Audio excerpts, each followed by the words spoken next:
할렐루야! 여러분들은 지금 이 주일 예배를 얼마나 기다리셨습니까? 손꼽아 기다리고, 뭐야, 아직도 금요일이야? 어서 빨리 주일이 돌아왔으면 좋겠다. 그런 마음으로 예배를 기다리고 주일을 기다리는 성도가 오늘 우리들의 시대에 몇 명이나 될까? 좀 많았으면 좋겠죠. 주님께서는 그런 성도가 많았으면 좋겠다. 그런 마음이실 거라고 생각을 해봅니다. 그러나 정작 저와 여러분들은 어떻습니까? 주일이 기대가 됩니까? 주일날 예배를 드릴 수 있어서 너무나 다행이다. 주일날 말씀을 들을 수 있어서 너무 좋다. 그렇지 않은 분들도 더러 있다는 것을 알고 있습니다. 그러나 여러 가지 이유들이 있겠지만 최대한 여러분들의 마음은 어린아이처럼 순수하게, 해맑게, 진실되게 이 주일을 기다리고 말씀 듣기를 원하는 그런 마음이 되시면 더 복될 줄로 믿습니다. 교회를 처음 나올 때 교회 가면요, 뭐야, 교회 뭐 이렇게 책들도 많이 있네. 뭐야, 여기 뭐 노래하는 사람들도 있네. 야, 여기 뭐 조명들이 아주 밝게 돼 있네. 여기 뭐 영상도 있네. 목사님께서는 아주 이 특별한 옷을 입고 계시네. 뭐 이제 여러 가지 것들을 둘러보느라고 예배에 집중도 못하고 말씀의 은혜도 별로 못 받습니다. 사람은 그럴 수밖에 없어요. 처음 가본 곳에서 처음 낯선 사람들 팀에 앉아 있으면 그렇게 편안할 수만은 없는 것입니다. 그러다가 이제 뭐 저 화분 지난주에도 있더니 저기 있네. 그렇게 조금씩 관심에서 하나씩 지워져 가면서 이제 조금씩 예배에 집중을 하게 되죠. 예배 식순이 이런 순서가 있구나. 일어서기도 하고 앉기도 하고 그리고 대표로 누가 기도하기도 하고 다 함께 똑같은 기도문을 외우기도 하고 그런가 하면 목사님께서 설교를 하는 시간이 제일 길구나. 이제 그런 것들을 조금씩 느끼겠죠. 다 찬송을 따라 부르는데 자기는 거의 아는 찬송이 없어서 찬송을 듣고만 있고 반복되는 후렴구를 조금은 틀리지만 떠듬떠듬 따라하기도 하고 신앙이 그렇게 시작을 하는 겁니다. 목사님 말씀이 처음에 재미가 없습니다. 물론 목사님들 중에서는 상당히 유머스럽게 또는 아주 감동적인 그런 설교를 해주시는 분들도 있지만 대부분의 경우 설교는 재미있게 하기 위한 것이 목적이 아니기 때문에 그것은 부차적인 것이고 핵심적인 것, 들어야 살고 믿어야 사는 말씀, 그것이 선포돼야 되고 복음이 제시돼야 되는 것이기 때문에 어떤 때는 재미가 없을 수도 있습니다. 자, 그렇게 별로 이렇게 말씀에 뾰족한 깨달음이나 감동 없이 교회를 다니다가 그냥 교회를 안 다녀버리는 경우도 있고 그 고비를 잘 넘겨서 교회를 계속 출석하다 보면 어느 순간 성령님께서 내 귀를 열어주십니다. 마음을 열어주시고 눈을 열어주시고 귀를 열어주셔서 말씀이 보입니다. 말씀이 들립니다. 말씀이 깨달아집니다. 말씀이 깨달아지면 얘기가 달라져요. 그 전까지는 친구가 교회 한번 가지 않을래? 이번에 우리 교회에서 음악회가 있어. 이번에 우리 교회에서 바자회가 있어. 이번에 우리 교회에서 잔치가 있어. 맛있는 거 준비했으니까 바쁜 일 없으면 같이 와서 맛있게 먹자. 뭐 그런 식으로 교회를 한 번, 두 번 친구를 이제 인도해오던 이런 친구가 뻔히 교회 와서 예배 드리고 예수 믿기를 바라는 걸 뻔히 알고 특별히 바쁜 일이 없어서 친구하고 계속 이렇게 교제를 하면서 밥도 얻어 먹어가면서 교회를 다니다가 어느 순간 말씀이 들리면 이제 자기에게 전화하고 교회 가자고 하고 야, 집 앞이야 얼른 타 이렇게 카풀을 해주는 친구가 없어도 내가 말씀에 이끌려서 교회를 가기 시작을 합니다. 이제 드디어 믿음의 세계에 첫 발을 들여 놓은 것이죠. 말씀이 들려야 됩니다. 말씀이 이거구나 깨달아져야 됩니다. 말씀이 믿어져야 됩니다. 말씀이 재밌어야 됩니다. 저도 그런 때가 있었어요.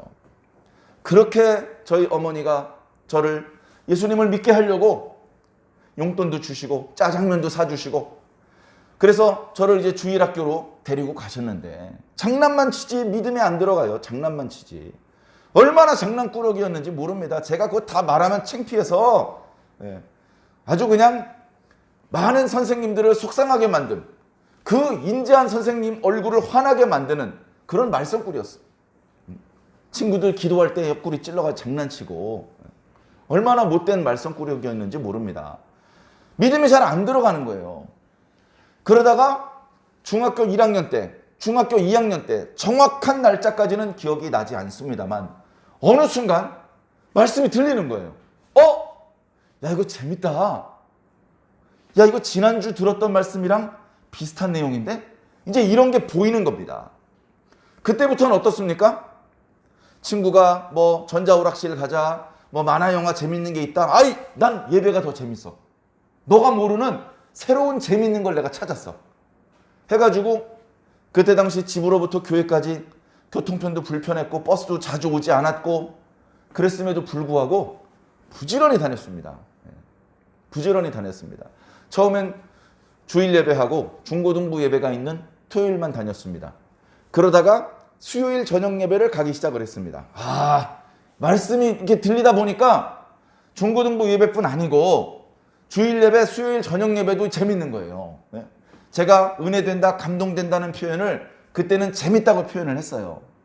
너무 재밌는 겁니다. 그리고 내용이 너무 좋은 것 같아요. 아까워. 막 녹음을 하고 싶은데 녹음기는 없고 노트에다 막 메모를 했었습니다. 그러다가 금요 기도에도 참석을 하고요. 정말 예배가 없는 날도 교회 가서 기도하고 그렇게 중학교 2학년, 3학년 물론 고등학생이 되면서 학교에서 여러 가지로 공부도 이렇게 시켜야 되고 모든 학생들이 집에 못 가고 이제 도서관 같은 데 가서 학교 안에 도서관에서 또는 교실에 남아서 공부를 해야 되고 이런 상황이었기 때문에 고등학생 때는 그렇게까지는 못했지만 중학생 때 정말 나름대로 최선의 열심을 다해서 말씀을 듣고 기도하고 신앙생활을 했던 것 같아요.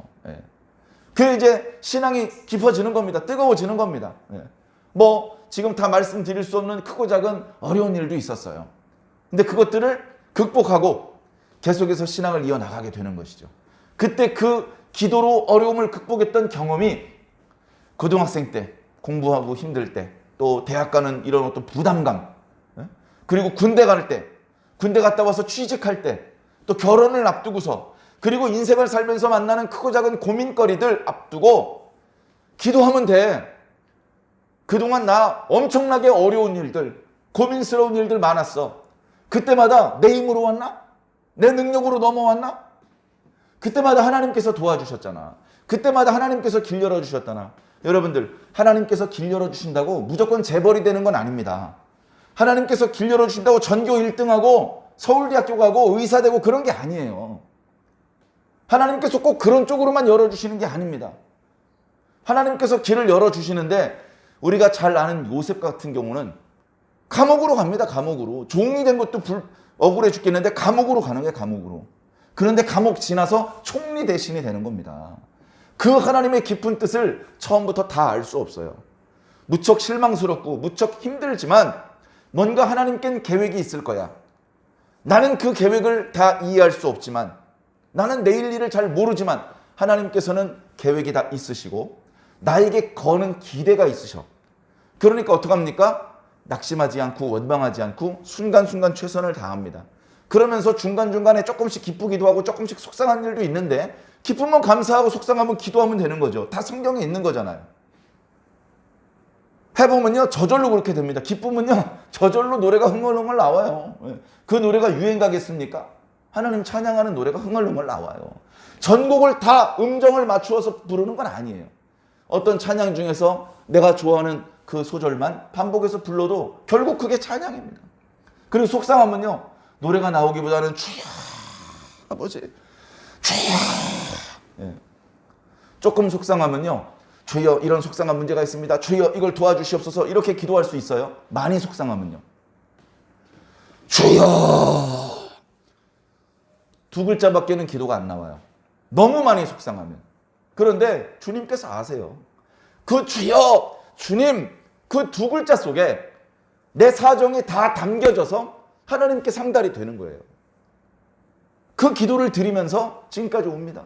자, 지금은 다 완성했습니까? 목적지에 도착했습니까? 아쉬운 것 없이 모든 것을 다 성취했습니까? 지금 여기서는 지금 여기대로 또 다른 아쉬움이 있고 또 다른 안타까움이 있어요. 기도하지 않을 수 없는 그런 상황이 있어요. 그때 기도해야 됩니다. 여러분, 어려운 일이 있을 때 기도하시기 바랍니다. 기도가 중요합니다. 기도. 제가 어저께 무슨 교육을 받았어요. 금연, 금주, 지도사. 요즘 모일 수가 없으니까 줌으로, 비대면으로 한 100명 정도 모여서 이렇게 공부를 했는데요. 정말 생각보다 심각합니다. 생각보다 심각해요. 자, 중독이 여러 가지가 있어요. 우리가 잘 아는 알코올 중독 있죠? 담배 피우는 거 니코틴 중독입니다.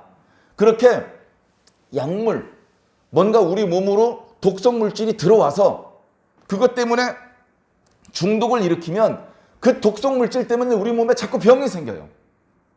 간염, 간경화, 간암. 술을 멈추지 않고 치료받지 않으면 간이 점점점 병들다가 결국 사망에 이르게 됩니다. 담배는요. 담배 처음에 피우기 시작할 때요. 아주 처음에 담배가 거북스러운 그 단계를 넘어가면 담배 연기가 우리 몸속에 들어와서 제일 먼저 하는 일이 담배는 몸에 나쁜 게 아니야 라는 거짓말을 우리 몸에 심어줍니다.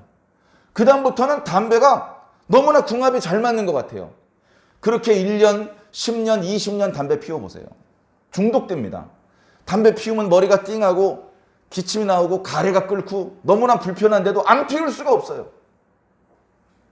자, 그런데 이런 외부의 어떤 물질이 우리 속에 들어와서 일으키는 중독 현상 말고도 행위 중독이 있어요. 행위 중독. 그 행동을 해야만 하는 그런 중독이 있습니다. 그런 것 중에 하나가 미디어 중독입니다. 미디어 중독. 미디어 중독 속에는 다 많은 게 들어있어요. 게임 중독도 있고요. 음란물 중독도 있고요. 도박 중독도 있습니다. 중독의 종류는요. 헤아릴 수가 없어요. 자꾸 새로운 게 만들어져요. 문제는 뭐냐면요. 사람이 중독된다는 게 문제예요. 자, 요즘 포스트 모던 시대입니다. 모더니즘 시대를 지나서 포스트 모더니즘 시대라고 다들 이야기를 하고 있습니다. 모더니즘이 좋은 것도 있었지만 안 좋은 게 많다 보니까 그 반발로 포스트 모더니즘 그런 어떤 사상이 싹트기 시작을 했어요. 저는 대학교 때에 건축을 공부했기 때문에 건축의 의미에서 모더니즘 건축과 포스트 모더니즘 건축 이런 걸 공부했던 기억이 납니다. 건축적으로는 포스트 모더니즘 건축이 사람에게 무슨 해로움을 끼치지 않아요. 괜찮아요. 그런데 사상적으로 포스트 모더니즘은 아주 위험한 것입니다. 좋게 말해서 어떤 절대적인 진리, 대원칙, 그 원칙 아래 인간이 압도당하고 있는 거예요. 짓눌려 있어. 대표적으로 남자의 가부장적인 권력이 있어요. 그죠? 그 가부장적인 아빠의 권력, 남자의 권력에 여자들과 어린이들은 귀를 못 펴고 살던 시대가 있습니다. 지금도 조금 그렇지만 과거에 아주 심했습니다. 그래, 그런 것에 대해서 반발작용. 그래서 나온 게 페미니즘입니다. 남자는 무조건 다 나쁜 놈들이다. 이렇게 몰아붙이는 것이 페미니즘입니다. 페미니즘적인 사고방식으로 여러 정책을 만드는 우리나라 부처가 여성가족부이기 때문에 비난을 많이 듣기도 합니다. 자, 그런가 하면 또 다른 절대 원칙이 되어서 사람 위에 군림하는 것. 그래서 사람을 힘들게 하는 게 교회입니다. 교회. 절대적인 진리, 유일신. 유일신을 믿어야 구원받는다, 복받는다. 이런 사고방식, 이게 틀렸답니다. 이게 틀렸어요. 왜 구원받는데 기독교로만 구원받느냐? 종교가 이렇게 많은데 이 종교를 통해서도 저 종교를 통해서도 또 기독교를 통해서도 구원을 받을 수 있다. 기독교에서 말하는 부활이나 불교에서 말하는 해탈은 사실은 같은 것이다. 그렇게 주장하는 것이 포스트 모더니즘입니다. 당연히 예수 믿는 사람, 하나님, 예수님, 성령님 믿고 성경책 믿는 사람은 받아들일 수가 없습니다. 오직 예수, 오직 성경, 오직 은혜, 오직 믿음으로 구원받는 겁니다.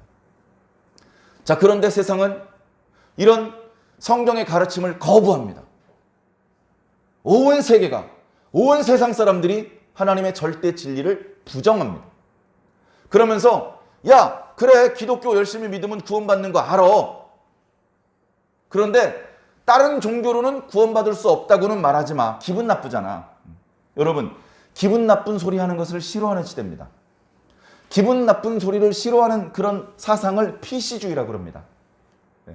그러니까 누가 명백히 잘못을 저지르고 있는데도 당신 왜 그런 잘못된 일을 하시오? 라고 말하지 말라는 거예요. 기분 나쁘니까.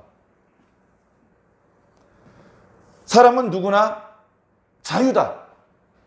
자기 문제에 대해서는 자기 스스로 결정할 수 있다. 옆에서 강요하지 마라. 이게 포스트 모더니즘의 사상입니다.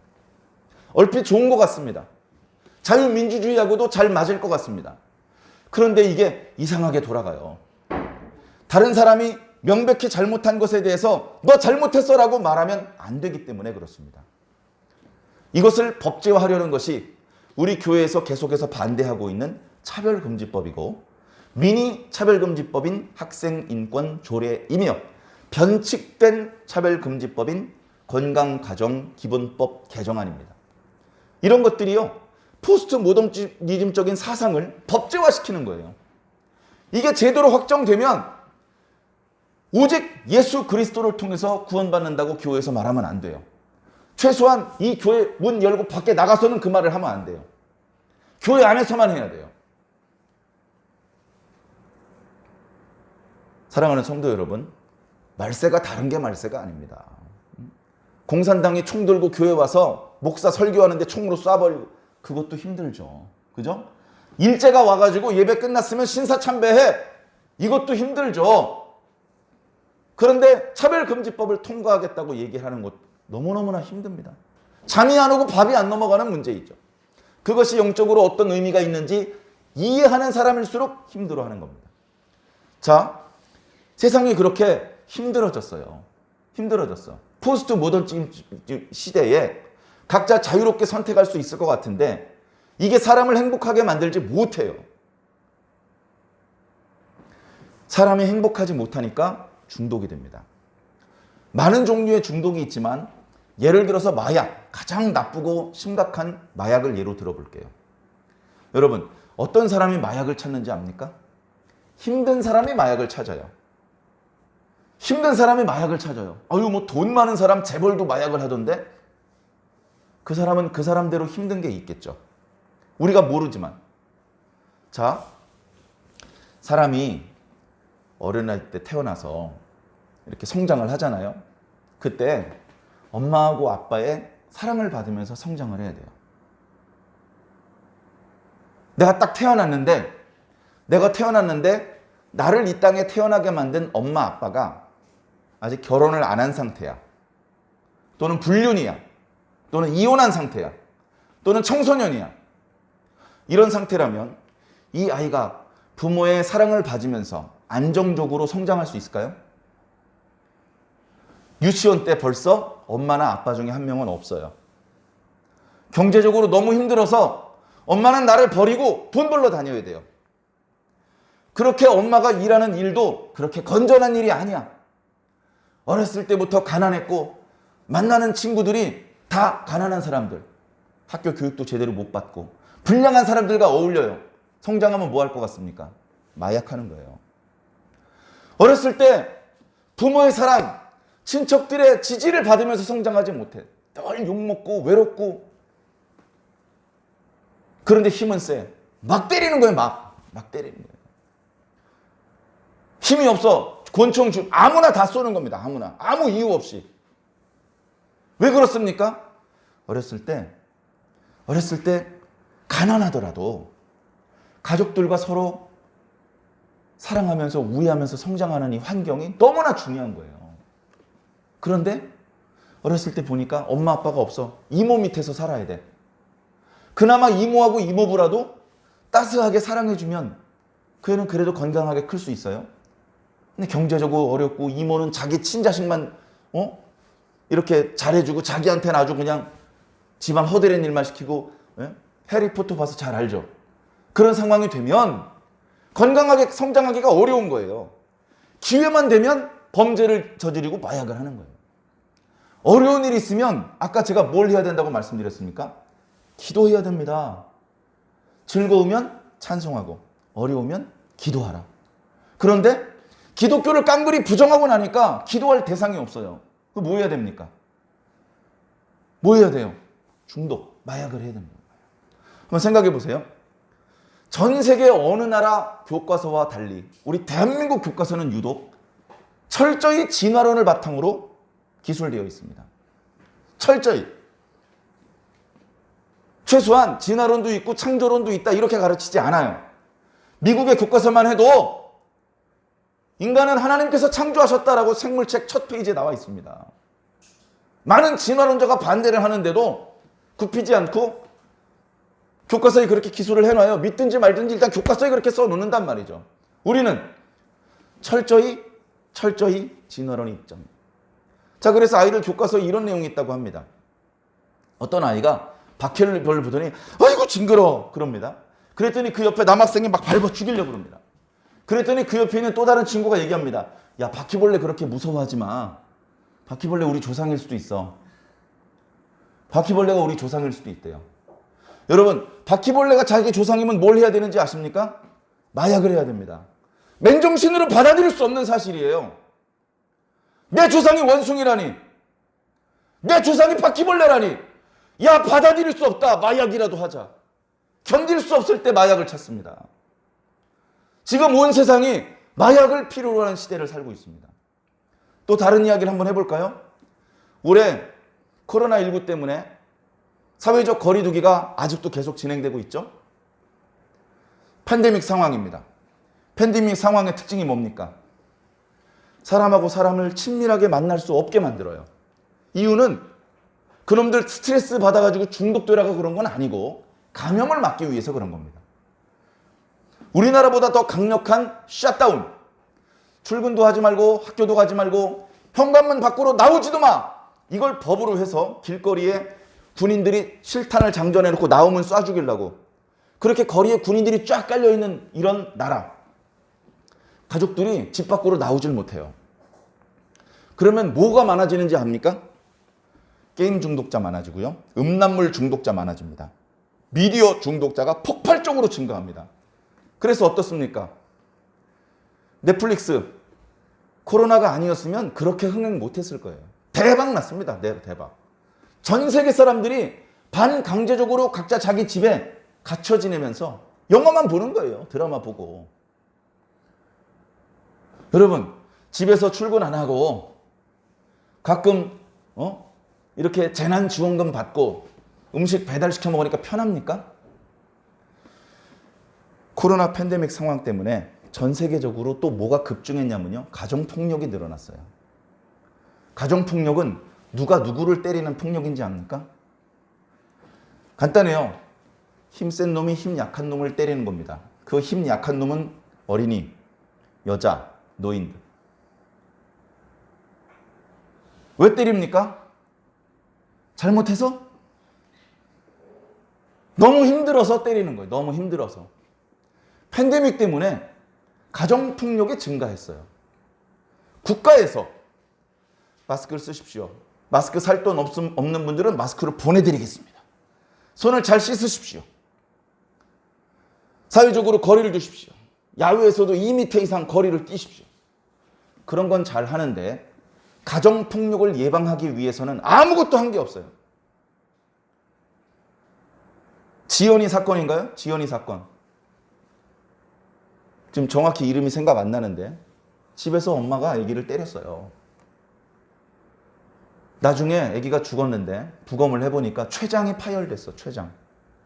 췌장은요 우리 몸통 한가운데 있어요. 손가락으로 눌러도 닿질 않아요. 근데 거기가 파열이 됐을 정도면 뭘 어떻게 때린 겁니까? 잘못을 해서 때렸습니까? 팬데믹 때문에 정신착란이 일어나서 있을 수 없는 가정폭력이 일어난 겁니다. 어려우면 뭘 해야 된다고요? 어려울 때 기도하십시오. 기도밖에는 우리를 이 어려움에서 완전히 해방시킬 수 있는 게 없어요. 마약이 우리 해방시킬 수 있을 것 같습니까? 술이, 담배가 우리의 고민을 해결해 줄 수 있을 것 같습니까? 게임이, 음란물이 우리의 고통을 해결해 줄 수 있을 것 같습니까? 또 다른 더 큰 불행이 시작될 뿐입니다. 그 어떤 것에도 중독되지 않을 수 있으려면 마음속에 성령님이 있어야 됩니다. 성령님이 있다고 고난이 없습니까? 성령님이 계셔도요, 감기 걸릴 수 있고 코로나도 걸릴 수 있고, 네? 대학교 떨어질 수도 있고 직장에서 실직할 수 있어요. 성령님이 있는데도. 근데 차이는 뭡니까? 그렇게 돼도 중독에 안 빠질 수 있어요. 아, 속상해, 술이나 마시자, 이런 말 안 할 수 있다고요. 아, 기분 나빠, 담배나 피워야지. 그렇게 하지 않을 수 있는 능력, 오직 하나님, 예수님, 성령님을 그 마음에 모신 그리스도인들만 그렇게 할 수 있는 거예요. 사랑하는 성도 여러분, 오늘 지금 교회 출석해서 이렇게 예배를 드리고 있는 여러분들과 영상으로 지금 예배에 참여하고 있는 여러분들은 어떻습니까? 여러분들은 얼마나 마음속에 예수님을 제대로 모시고 있습니까? 예수님을 제대로 모신 사람은 스트레스 받을 일이 없느냐? 똑같습니다. 오히려 더 많을 수도 있습니다. 그런데 그 스트레스 때문에 중독으로 들어가지 않을 수 있는 것이죠. 이미 그리스도인들 중에서도요, 크고 작은 문제를 가지고 있는 그런 분들이 많이 있습니다. 그리스도인들 중에서도 알코올 중독자 있습니다. 그리스도인들 중에서도 담배 못 끊는 분 많이 있습니다. 그리스도인들 중에서 음란물 못 끊는 분 많이 있습니다. 그리스도인들 중에서 동성애자들 많이 있습니다. 끊을 수가 없는 거예요. 여러분, 그 중독에서 나오는 능력은 오직 성령의 능력뿐입니다. 내 개인의 의지로 못 나와요. 약물의 도움으로 못 나와. 성령님의 능력으로만 나올 수 있습니다. 사랑하는 성도 여러분, 이제 전에는 체계적으로 몰랐는데 어저께 여러 종족 관련된 전문가로부터 이렇게 공부를 하다 보니까 더 심각한 생각이 들었습니다. 우리를 둘러싼 이 상황들, 경제적인 상황, 정치적인 상황은 잘 몰라도 영적인 상황이 너무나 심각하고 좋지 않은 상황입니다. 여러분, 팬데믹이 이번에 지나가면 다시는 안 올까요? 사르스, 메르스, 그동안에도 있었잖아요. 신종플루. 앞으로 팬데믹이 또 다른 종류의 팬데믹이 온다면 더 심각한 팬데믹이 올 것입니다. 그때 얼마나 더 많은 사람이 중독에 빠지겠습니까? 얼마나 더 많은 곳에서 폭력이 일어나겠습니까? 오직 그리스도인들만이 그런 폭력과 중독이 난무하는 세상 속에서 빛과 소금이 될 수 있습니다. 여러분, 중독에 빠지시면 안 됩니다라고 말할 수 있어야 됩니다. 누가 중독에 빠지려고 하면 안 돼, 그러면 안 돼라고 말할 수 있어야 됩니다. 야, 듣는 사람 기분 나쁘게 무슨 소리야? 사과해! 그렇게 말하는 세상을 향해서 부담스럽지만 분명한 확신을 가지고 하나님의 뜻을 드러낼 수 있는 자, 그런 그리스도인들을 주님께서 지금 찾고 계십니다. 사랑하는 성도 여러분, 우리라고 어려운 것이 없는 것은 아닙니다만 깨어 있어야 됩니다. 기도하셔야 됩니다. 말씀 없이 기도하면 안 되니까 말씀을 읽고 묵상하면서 예배에 참여하면서 교회 출석하면 제일 좋지만 어려우면 영상으로라도 말씀을 들으면서 우리의 신앙이 후퇴하지 않도록, 우리의 믿음이 작아지거나 약해지거나 식어지지 않도록 계속해서 영적인 컨디션을 최고로 좋은 컨디션, 점점 더 좋아지는 컨디션을 유지해 가면서 우리의 삶을 살아야 됩니다. 그래서 우리의 삶은 전쟁입니다.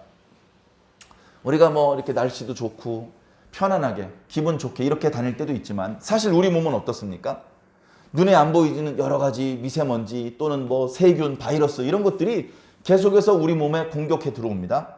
그러면 우리는 못 느끼지만 우리 몸의 곳곳에서 외부로부터 우리 속에 들어오면 안 되는 것들, 그런 것들을 다 걸러내고 막아내는 역할을 지금 다 우리 몸속에서 하고 있습니다. 우리 몸은 이미 전쟁 중이에요. 쉬지 않아요. 피부는 피부대로 눈, 코, 입, 귀, 점막, 또 우리 혈액속, 우리 몸 구석구석, 우리 몸의 건강과 생명을 더 안전하게 만들기 위해서 작동되고 있습니다. 하나님께서 만들어 놓으신 이 사람의 몸은요, 정말 거의 완벽에 가깝게 외부로부터 그 어떤 공격이 들어와도 다 막아낼 수 있는 그 놀라운 기능들이 숨겨져 있어요. 그 기능들만 잘 작동을 하면 어지간한 건 문제가 되지 않습니다. 그러나 내가 스트레스를 많이 받고 술을 너무 많이 마셨고 너무 피로해 잠을 여러 날 못 잤고 그렇게 몸에 자연 치유력, 면역력이 약해져 있을 때에는 사방으로부터 들어오는 공격에 취약할 수밖에 없죠. 그 공격을 조금 덜 받으려면 방 속에 틀어박혀서 혼자 지내야 됩니다. 근데 그러면 정신적으로 감당하기 어려운, 그래서 중독과 폭력으로 갈 수밖에 없는 한계치에 도달하게 됩니다. 사랑하는 성도 여러분, 그렇다고 마스크 벗고 여기저기 막 돌아다니라는 말씀은 아닙니다만 너무 방에만 틀어박혀 있지 않으시기 바랍니다. 전문가들이 그렇게 예측을 하더라고요. 코로나가 완전히 끝나도 방에서 안 나오는 사람들이 많이 있을 거래요. 코로나가 완전히 끝나도 사람을 직접 대면해서 만나는 것보다 채팅으로 만나는 걸 훨씬 부담 없이 생각하는, 그래서 밖으로 나오지 않으려는 사람들이 꽤 많이 있을 거랍니다. 사랑하는 성도 여러분, 우리는 그렇게 살면 안 됩니다. 우리 건강하고 밝게 사람을 직접 만나서 하나님의 뜻을 드러내는 조금 더 멋있는 모습으로 살아주시기를 꼭 당부드립니다. 꼭 당부드립니다. 저의 이 오늘의 이 말씀, 저를 통해서 주신 이 주님의 말씀이 정말 마음속으로 뼈저리게 이렇게 절감이 되고 공감이 되는 날이 올 것입니다.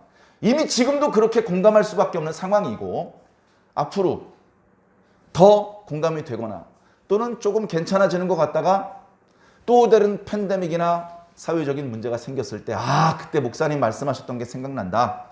그렇게 느끼실 있으실 수도 있습니다. 어떤 일이 벌어지든 우리는 한결같이 마라톤 선수가요 달려가지 않습니까? 그 달려가는 것보다 더 빨리 뛸 수 있어요, 사실은. 근데 그러면 지쳐버리기 때문에 끝까지 완주할 수가 없어요.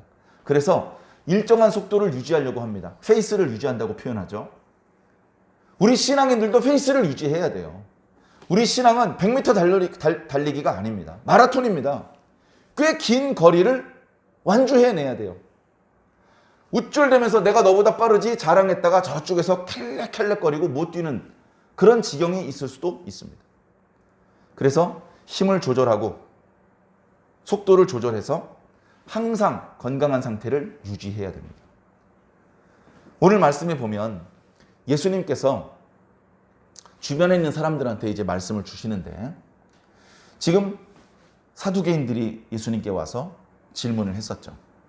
그리고 제사장과 서기관들이 보낸 정탐들이 질문을 했었습니다. 정말 궁금해서 답을 알고 싶어서 질문한 게 아니고요.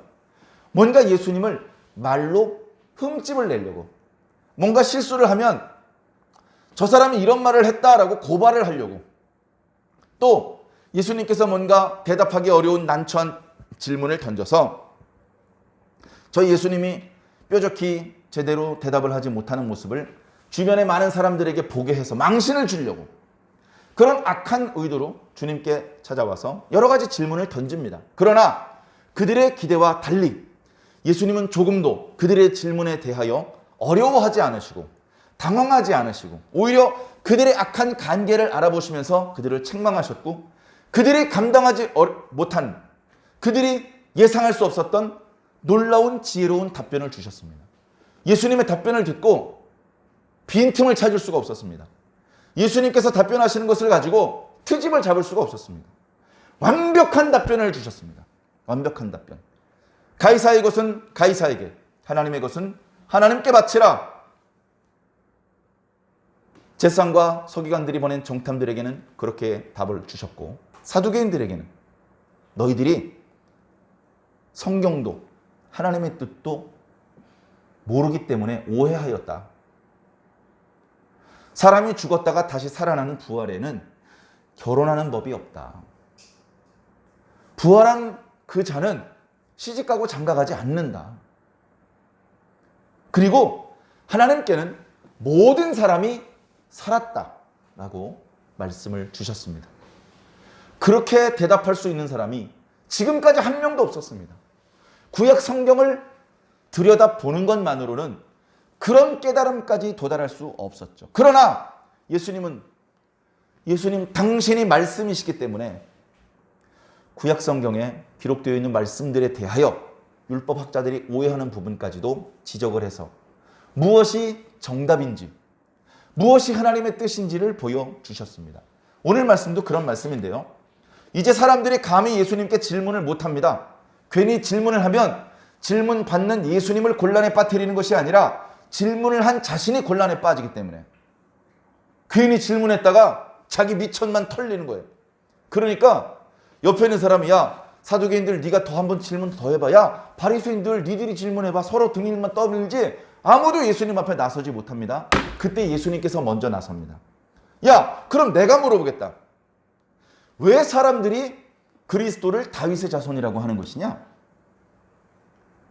아니 선생님, 아니 그리스도를 당연히 다윗의 자손이라고 해야죠. 그리스도를 다윗의 자손이라고 그렇게 부르던 그 이유가 하나님께서 다윗과 언약을 맺으실 때에 다윗의 자손 중에서 계속해서 왕이 나올 것이다 라고 약속을 주셨습니다.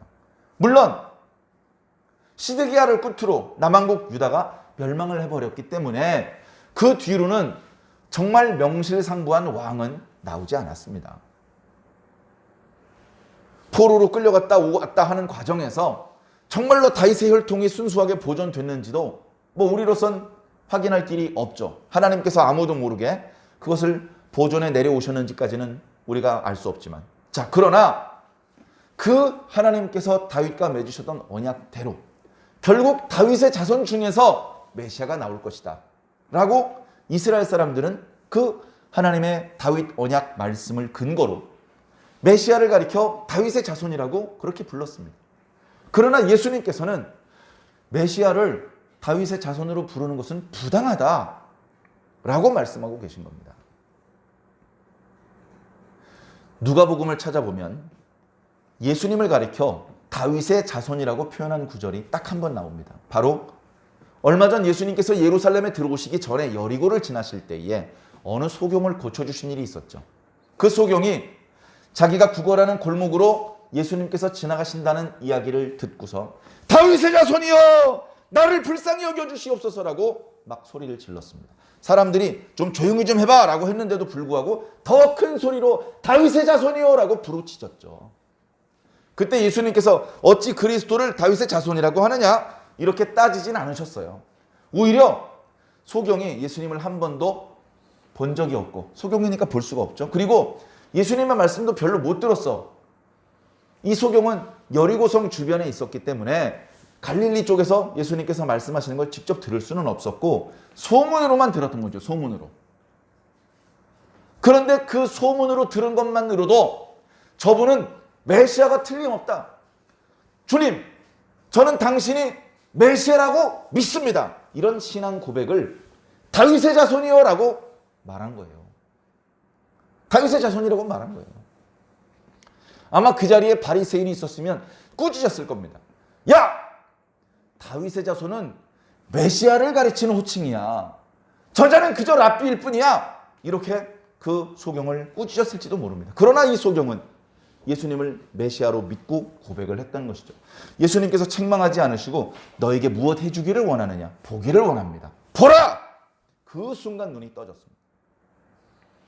그런데 그 구절을 제외하고는 예수님을 가리켜 다윗의 자손이라고 표현하지 않고요. 뭐라고 표현했는지 아십니까? 누가복음 여기저기에 상당히 많이 예수님은 하나님의 아들이라고 기록하고 있습니다. 예수님은 다윗의 자손이 아니고 뭐라고요? 하나님의 아들. 그런데 왜 사람들은 예수님을 계속해서 다윗의 자손으로 부르기를 좋아했을까요? 그들이 가지고 있는 잘못된 메시아관 때문에 그렇습니다. 예수님께서 메시아라면 다윗의 자손이어야 돼. 왕권을 가지셔야 돼. 막강한 군사력으로 우리 유대를 지배하고 있는 로마를 쫓아내고 우리 유대를, 우리 예루살렘을 다시 다윗과 솔로몬 시대처럼 경제적으로 부유하고 문화적으로 융숭하고 군사적으로 막강한 그런 나라로 만들어야 돼. 그것을 사람들이 기대하고 있기 때문에 사람들이 다윗의 자손이라고 부르는 것을 즐겨했습니다. 자, 그런데 예수님께서는 뭐라고 말씀하십니까? 야, 너희들 구약 성경 안 읽어봤냐? 시편에 말씀하시기를 다윗이 친히 말하되 주께서 내 주께 이르되 이렇게 말하지 않았느냐. 주께서는 누구야? 주께서 여호와 하나님께서. 나는 누구야? 다윗. 내 주는 누구야? 다윗의 주예요. 다윗의 주. 주 여호와 하나님께서 다윗의 주님에게 뭐라고 얘기를 하는 겁니다. 뭐라고 얘기를 하느냐면 네 원수를 전부 다 네 발등상을 만들 때까지. 발등상은 뭡니까? 자기 발바닥을 지탱하는 그런 거잖아요. 다시 말해서 원수들을 완전히 짓밟고 굴복시킬 때까지 이런 뜻입니다. 그때까지 내 오른편에 있으라 라고 말씀하셨다. 다윗이 기도하다가 놀라운 은혜 체험을 했는데 환상 가운데 보고 들어보니 주께서 내 주에게 내 오른편에 있으라 라고 말씀하셨다는 겁니다. 그 주가 메시아라는 사실을 모든 유대인들이 다 알아요. 처음에 주는 여호와 하나님, 두 번째 주는 메시아 그리스도라는 것을 다 알아요. 그러니까 그 그리스도에 대해서 다윗이 뭐라고 불렀습니까? 나의 주님이라고 불렀잖아요. 다윗이 주님이라고 부른 자를 어찌 자손이라고 말하겠느냐. 여러분, 아들이 왜 아버지에게 순종해야 되는지 압니까? 아들은 아버지보다 못할 수밖에 없기 때문에 그렇습니다. 다윗의 자손은요, 다윗보다 못할 수밖에 없어요. 메시아가 다윗보다 못해서 되겠습니까? 그러니 너희들의 생각은 틀렸다. 메시아는 다윗의 자손이 아니다. 다윗의 주님이시다. 너희들이 기대하는데도 메시아는 군사적인 왕으로 오는 것이 아니다. 그렇게 말씀하신 거예요. 네? 이런 예수님의 말씀 앞에 아무도 반박을 할 수가 없었습니다. 오늘날 우리들은 이 말씀을 통해서 어떤 교훈을 받을 수 있을까요? 네. 핵심적인 교훈이 이런 겁니다. 우리 다시 오실 예수 그리스도를 믿고 있잖아요. 기대하고 있잖아요. 예수님 당시 때 예수님 그 주변의 유대인들이 구약 성경에 약속된 메시아가 오실 것을 기대했던 것처럼 오늘 우리들 다시 오실 예수님을 기다리고 있잖아요. 그러면서 머릿속에 다시 오실 예수님에 대한 이미지가 있어요. 천사장의 호령과 나팔 소리로 구름을 타고 오시고 천만 천사를 대동하고 오시고 뭔가 이미지가 있거든요. 자, 그런데 우리가 기대하는 모습으로 오실지는 그건 생각해 봐야 됩니다. 많은 영화에서 예수님이 백인으로 묘사가 돼요. 백인으로. 어떤 영화는 예수님이 금발이에요. 실제로 이스라엘 사람들, 유태인들은 흑발이 더 많아요. 곱슬머리도 많고. 예수님께서 흑인으로 오면 인정이 안 되는 거죠. 인정이. 제가 아까 포스트 모덤 씬에 얘기했는데 어떤 화가가 그림을 그렸어요. 성모 마리아를 그렸는데 흑인이야. 흑인. 그걸 보고 많은 흑인들이 백인들의 압박을 받고 있다가 그 그림을 보고 눈물을 줄줄줄 흘립니다. 예수님께서 우리를 위해서 오셨구나.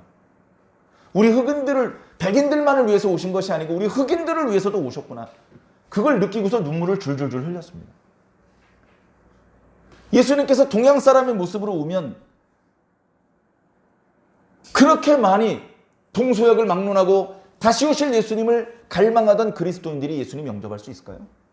예수님께서 동양 사람, 한국 사람, 일본 사람, 중국 사람 얼굴을 하고 오시면 다시 오시는 예수님이네? 인정하고 영접할 수 있을까요? 자, 뭐가 됐든지 우리는 우리 나름대로 어쩌면 100이면 100사람 다 다른 다시 오시는 예수님에 대한 이미지가 있는지 모릅니다. 그런데 그 이미지가 실제로 다시 오시는 예수님과 일치하면 좋아요. 다르면 내가 기대하던 예수님이 아닌데? 내가 상상하던 예수님이 아니네? 이렇게 뒤로 물러서면서 당신 거짜지, 당신 이단이지 이렇게 또 의심을 할 가능성이 매우 높다는 겁니다. 사랑하는 성도 여러분, 외모로 판단하면 안 됩니다. 말씀으로 판단해야 되고 능력으로 판단을 해야 할 것입니다. 이어지는 말씀을 보면 예수님께서 많은 백성들 앞에서 제자들에게 교훈을 주시는 그런 대목입니다. 너희들은 절대 저 못돼 처먹은 서기관들을 닮지 마라. 그들을 부러워하거나 흉내내지 마라. 저 서기관들은 어떤 놈이냐? 저놈들은 긴 옷을 입고 다니는 걸 좋아한다. 여기서 말하는 긴 옷은요, 서기관의 의복입니다. 서기관이 서기관으로서 일할 때 입는 의복입니다. 거의 구약의 제사장의 의복과 비슷해요. 하얀색 세마포로 되어 있습니다. 그 의복을 입고 길거리에 나오잖아요. 그러면서 시장에서 장사하던 사람이 모두 일어나서 인사를 합니다. 그래도 종교 지도자야. 이스라엘을 위해서 기도하는 자고 율법을 백성들한테 가르쳐주는 분이라는 존경의 의미로 서기관이 긴 옷을 입고 시장에 나오면 시장 사람들이 다 일어서서 인사를 해줘요. 인사받는 게 좋은 거야. 그러니까 서기관의 직무를 수행하기 위해서 가는 게 아니지만 시장에 갈 때는 일부러 긴 옷을 챙겨 입고 이러고 다닙니다. 소매가 기니까 소매 펄럭거리는 거 이렇게 보여주면서 안녕들 하십니까? 이러고 다닙니다. 사실 이거 얼마나 꼴불견입니까? 그런데 사람들에게 문안받는 걸 그렇게 좋아하니까 긴 옷 입고 다니는 걸 좋아해요. 그 다음에 회당에 갑니다. 안식일마다 회장에서 예배를 드리죠. 그럼 어디 앉습니까? 윗자리에 앉아요. 윗자리에 앉아. 거기는 이렇게 연단이 있고 두루마리 성경책이 있는 바로 옆자리입니다. 그 다음에 잔치집에 초대를 받으면 어디 갑니까? 제일 높은 자리에 가서 앉아요. 제일 높은 자리. 거긴 어디죠? 주인 옆자리. 그런데 앉아가지고 칭찬받고 대접받고 그런 걸 좋아한단 말입니다. 뒤에 보니까요. 또 어떻습니까? 과부의 가산을 삼키며. 이것은 예수님 당시 때 이제 제도를 잘 알아야 되는데요. 자, 남녀가 결혼을 해서 부부로 있다가 남자가 뭐 사고가 나거나 병이 들어서 죽게 됐어요. 그 죽으면서 내 재산은 전부 다 내 아내에게 주고 싶습니다. 이러고 죽었어요. 유언을 그렇게 남겼어. 내 재산은 전부 다 내 아내가 가졌으면 좋겠습니다. 그렇게 말하고 죽었는데 여자는 재산을 직접 소유하고 관리할 수가 없어요. 그러면 어떻게 되느냐? 서기관 중에 한 명이 그 과부의 재산을 관리해줘요. 관리해준다고요. 그러면서 조금씩 빼먹습니다. 안 빼먹는 놈이 없어요. 조금씩 빼먹는 것을 알아도 항의할 수가 없어요. 그러다가 여자가 조금 실수하고 범죄를 하거나 여러 가지로 어떤 빌미를 제공하면 몽땅 그 여자의 재산을 갈취할 수도 있습니다. 그런 못돼 처먹은 놈이면서 길거리에서 가다가 소매가 긴 옷을 이렇게 들면서 오랫동안 기도합니다. 오랫동안. 정말로 하나님을 경외하기 때문에 그렇게 하는 게 아니고, 야, 저 사람은 그래도 기도하는 서기관인가 봐. 저 사람은 그래도 좀 신실한 사람인가 봐. 저렇게 신실한 사람이 과부의 재산을 관리해 주어야지 하면서 과부의 재산을 맡으려고 더 신실하고 경건한 척을 하는 거예요. 네? 그래가지고 과부의 재산을 관리하게 되면 쏙 빼먹으려고. 그런 서기관들을 절대 닮지 마라. 네? 오늘날 그리스도인들, 교회 목사님, 장로님들, 네. 이 말씀으로부터 자유롭지 못할 겁니다. 겸손하셔야 됩니다. 정직하셔야 됩니다. 사람은 속일 수 있어요. 하나님을 속일 수 없다는 사실을 잊어버리지 마십시오. 하나님을 속일 수 없습니다. 미생이라는 드라마를 예전에 보니까요. 어떤 사람이요. 부정을 저지릅니다. 회사를 속이고요. 막대한 부를 축적을 합니다. 그러면서 양심의 가책이 없어요. 자기가 잘못한다, 죄를 짓는다는 생각이 없어. 왜? 자기가 젊었을 때 신입사원 때 정말 고생을 많이 했거든요. 억울한 일도 참아가면서 여기까지 왔거든요. 그러면서 지금 자기가 이렇게 부정한 방법으로 큰 돈을 버는 것은 그 젊었을 때 고생한 것에 대한 보상이라고 생각을 하는 거예요. 야, 내가 전도사 때 얼마나 고생했는지 알아? 요즘 전도사 때하고 달라. 야, 죽을 뻔했어. 그때 그 고생한 것에 대해서 나이가 들어서 보상을 받고 싶은 거예요. 그래서 부정한 방법으로 교회 돈에 손을 대기 시작을 하면 죄책감도 없어요. 하나님 다 아실 거야, 내 사정. 내가 젊었을 때 얼마나 고생했는지 하나님 다 아신다니까. 그러니까 이렇게 해도 돼. 양심이 마비가 되는 거예요. 마비가. 그런 분이 우리 대한민국, 아니 이 세계의 기독교 지도자들에게는 나타나지 않기를 간절히 소망합니다. 하나님 앞에 부끄럽지 않아야 돼요. 양심이 죽으면 안 됩니다. 양심이 죽으면 그 사람이 아니에요. 짐승입니다. 짐승. 자, 그렇게 양심이 죽은 사람의 경우는 더 엄중한 심판을 받으리라. 예수님께서 분명히 말씀하셨습니다. 그러니까 우리는 이 포스트 모던 시대에 영적으로 정말 힘든 궁지에 몰리고 중독으로 빠지는 유혹, 폭력으로 나아갈 수밖에 없는 그런 상황. 그런가 하면 여러 가지 부정한 방법을 저지르고 싶은 유혹이 더 강하게 우리 그리스도인들을 유혹하고 있어요. 우리 주변에 그런 함정이 빽빽히 있습니다. 이런 상황 속에 성령님께서 우리 눈을 뜨게 해주지 않으시고 주님께서 우리의 앞을 인도해 주지 않으시면 어떻게 함정에 안 빠질 수 있습니까? 주님께서 우리 발 앞에 등불이 되어 주셔야 돼요. 주의 말씀이 내 발 앞에 등불입니다라고 다윗이 고백했던 것처럼 오늘 저와 여러분들은 의지할 때가 오직 예수님, 오직 말씀밖에 없습니다. 다시 초심으로 돌아가서 오직 믿음으로, 오직 은혜로, 오직 성경으로, 오직 예수 그리스도로 구원받는다는 것을 꼭 기억하시고 흔들림 없이 이 신앙을 계속 이어주시기를 주님 이름으로 간절히 부탁을 드립니다.